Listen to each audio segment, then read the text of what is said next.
Question number 7 क्या कहता है? The enrolment in a school during 6 consecutive years was as follows. तो जो भी इनरोलमेंट है स्कूल के अंदर वो अलग अलग ईयर में 6 लगातार ईयर में कितने रहे हैं? 155 160 1670, फिर नेक्स्ट ईयर में 1750, उसके नेक्स्ट ईयर में 2013, उसके नेक्स्ट ईयर में 2540 और उसके नेक्स्ट ईयर में 2820। तो अब हमें मीन निकालना है इनरोलमेंट नंबर का। तो सिंपल मीन का फॉर्मूला क्या होता है? सेम वही, sum of all observation upon total number of observation.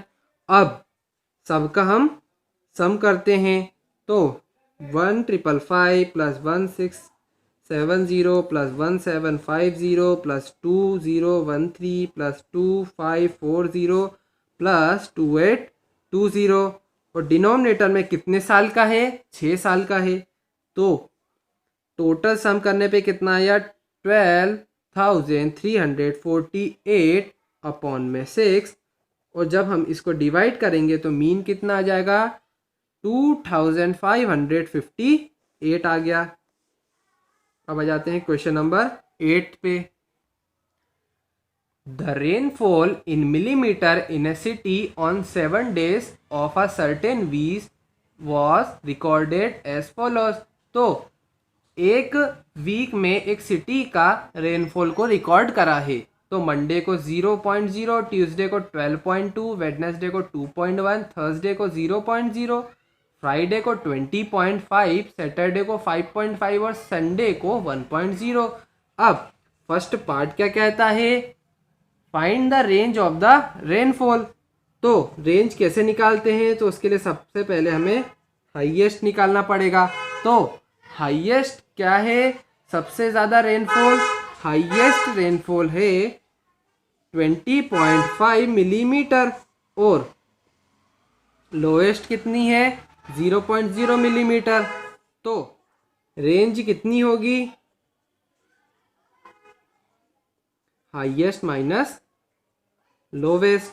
तो 20.5 माइनस 0.0 कितना आ गया? 20.5 मिलीमीटर आ गई हमारी रेंज। अब सेकेंड पार्ट क्या कहता है? Find the mean. अब मीन कैसे फाइंड करते हैं? Sum of all observation upon total number of observation.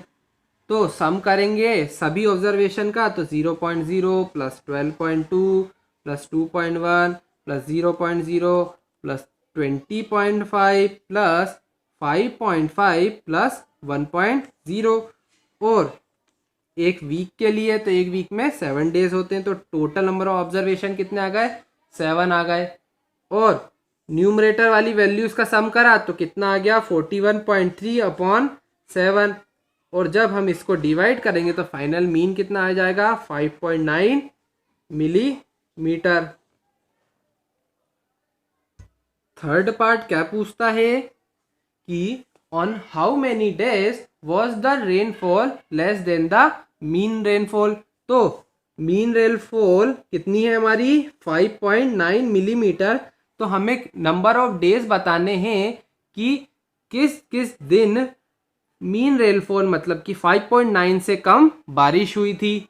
तो ऐसे में हम देखते हैं कि मंडे को मीन रेनफॉल से कम बारिश हुई थी, वेडनेसडे को भी हुई थी, थर्सडे को भी हुई थी, सैटरडे और संडे को भी हुई थी। तो टोटल नंबर डेज कितने हैं? Total days equal to 5 days जिसमें मीन नंबर से कम रेनफॉल हुई थी।